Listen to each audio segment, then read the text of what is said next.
Welcome to IVF This, episode 97, Perfectionism. Welcome to IVF This. I'm your host, Emily Ginn. After 10 years of primary and secondary infertility due to both male and female factor infertility, I am now the mother to 3 beautiful miracles. I am married to my favorite person in the world. I'm a social worker, a life coach, and an IVF warrior.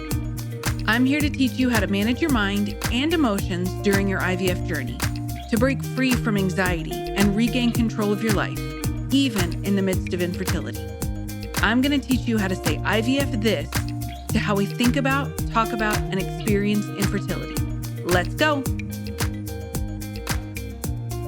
Hello, my beautiful friends. I hope you are all doing so well. As I am writing and recording this, I am bookended by my 2 17-year-old cats who are both asleep and purring, and I am fighting every single impulse that I have to close this laptop and snuggle in bed with them.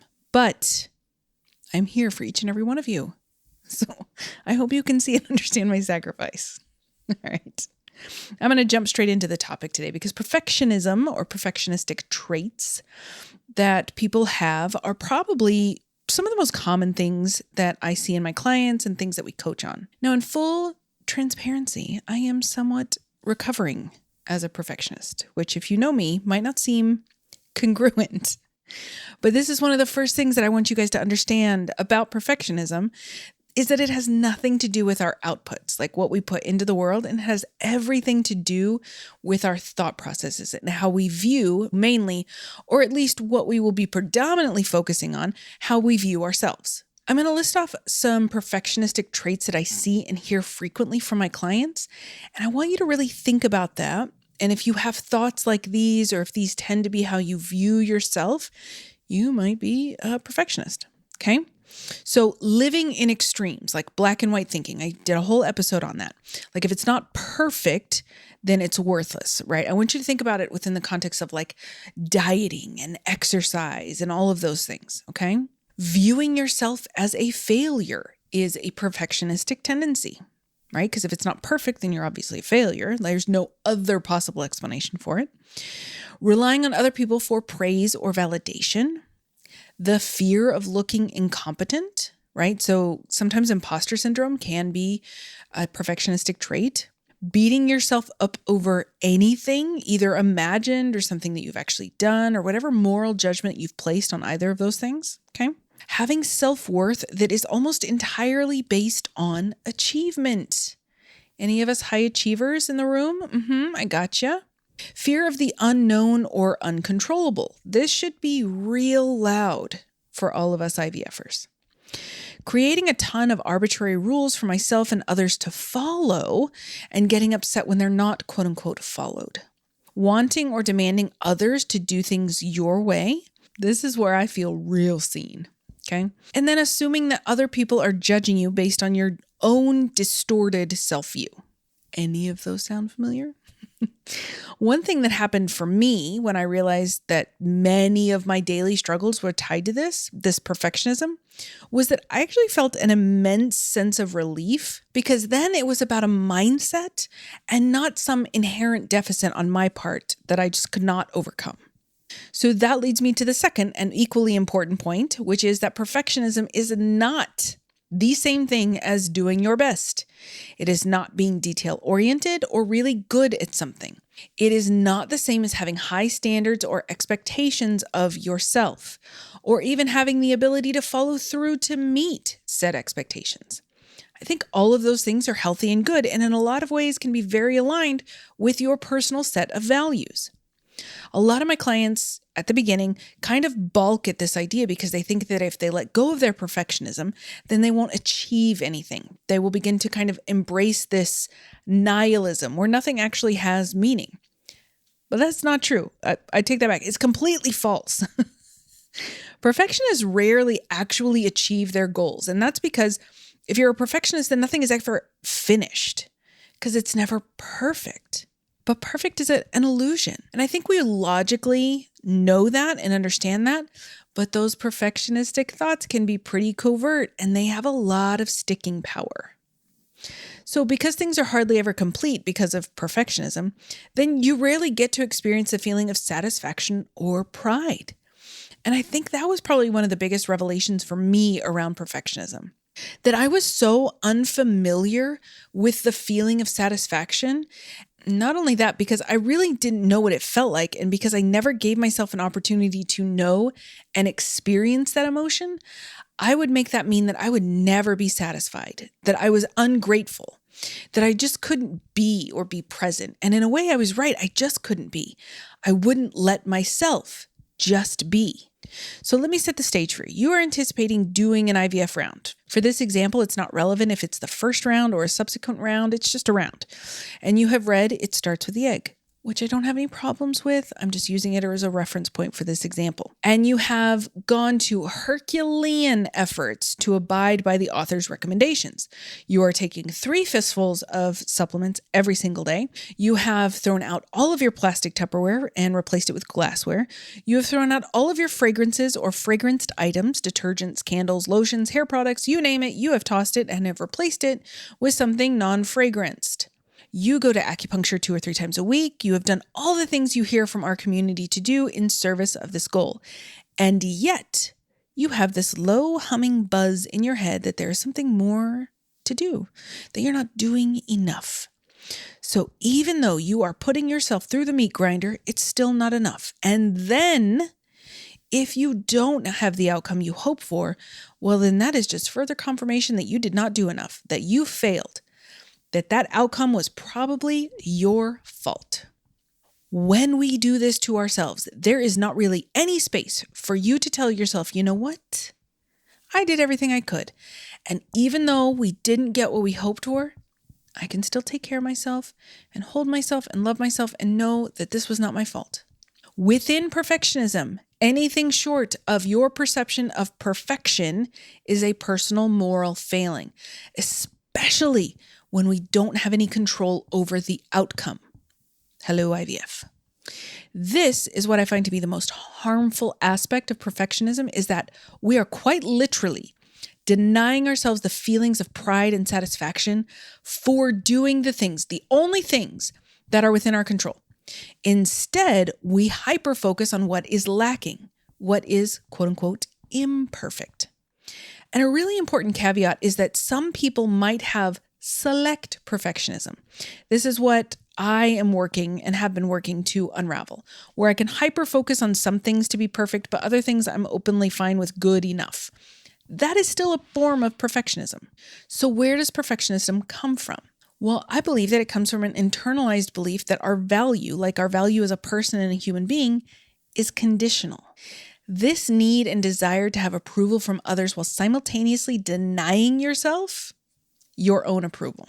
Think about how we're raised. Did accolades, attention, and approval come from your achievements?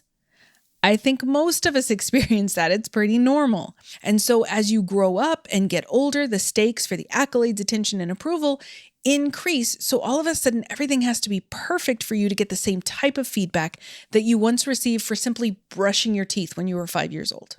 So I think the third part that I want to make sure is understood is that your value is never conditional. Never. Your value is absolute. Your worth is divine. By merely existing, you are enough. And I want you to think about that when you struggle.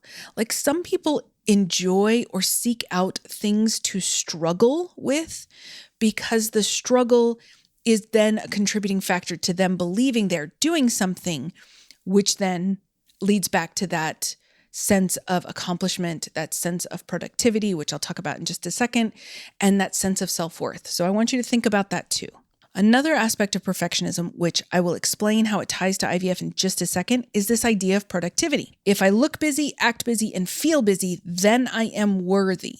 This lie that we tell ourselves is very relevant for IVF because when we are approaching a cycle or actively in a cycle, many people will describe a sense of excitement or motivation because it, quote unquote, feels like I'm doing something. Because there is not often a recognized sense of accomplishment in the in-between times, because rest is not viewed as productive. If you're actively doing something, we feel like we can justify our time. So therefore, if you're taking a break, you're not really working towards your goal. Obviously, this is the conversation that you're having with yourself, not my point of view. Even if that time is specifically designated for rest, recuperation, for your mental, physical, emotional, or financial needs.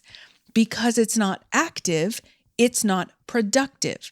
And so again, we just put ourselves in this meat grinder over and over and over again to avoid stillness in pursuit of that productivity. This also makes being present very challenging. If you are more comfortable doing, then you are more likely to want to go down a rabbit hole of research for the 1,000th time rather than opt to sit and play cards with your family or your partner or something that incorporates a more immediate presence in that moment.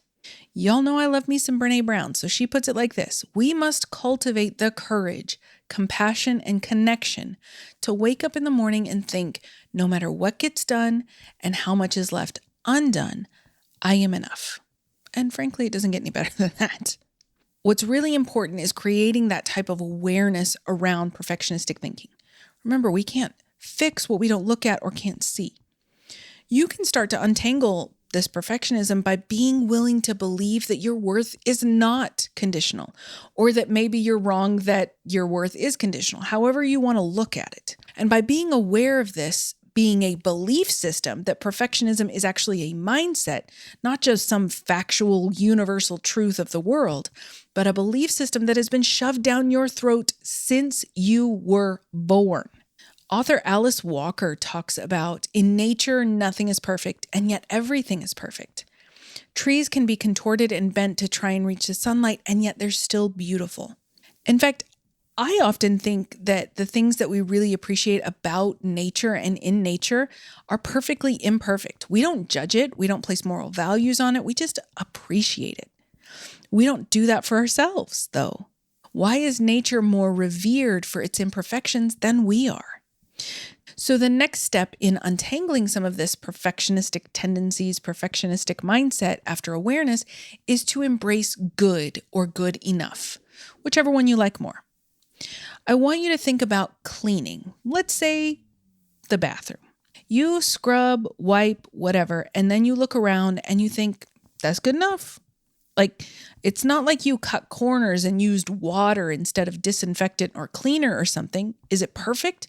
No, that's impossible. There would always be something that you couldn't see or you might have missed, but it's good enough. You're not going to be able to do everything that everyone and their dog suggests or offers to you that they heard from their best friend's cousin's mail carrier who used to 15 years ago had trouble getting pregnant. I want you to think about choosing a couple of things that you really want to focus on for your cycle. Maybe you want to focus on doing CoQ10 and drinking more water throughout the day. That is wonderful. And I'm going to talk about that more in an upcoming episode called The Power of Constraint or The Gift of Constraint, something like that. But this is an introduction to that concept. Focus on the couple of things that would be the most impactful for you, that will yield the best physical and psychological impact while you're going through this challenging time. Maybe you want to focus on your mental health by working with a counselor or a coach. Maybe you want to incorporate more acupuncture or energy healing or something like that. Maybe you want to create a habit of walking for 30 minutes 3 times a week. Perfectionists, I mentioned earlier in this episode, they want much more black and white thinking. So we want to fix it all, even things that aren't broken, just because our brain tells us that it's not enough. Whatever you decide is good enough, by definition, is good enough because you're the only one that can decide that. So if you decide walking 30 minutes 3 times a week is good enough, then it's good enough. There's no other barometer you need. Whatever you decide is good enough is good enough. Now, in the next few episodes, I'm going to be building off of this idea as I talk about constraint and decision making, because both of those tie back to perfectionism. Finding ways throughout this journey to cultivate compassion and setting realistic expectations for yourself is one of the most strategic, tactical, and loving things that you can do to take care of yourself. And that is what I want for each and every one of you. Okay, that is what I have for you today, my friends. I hope you have a great week and I'll talk to you soon. Bye-bye. Thank you for listening to this week's episode of IVF This. If you like what you've heard, click subscribe and follow to make sure you don't miss an episode. And if you want to learn more, head over to www.ivfthiscoaching.com to learn how to work together.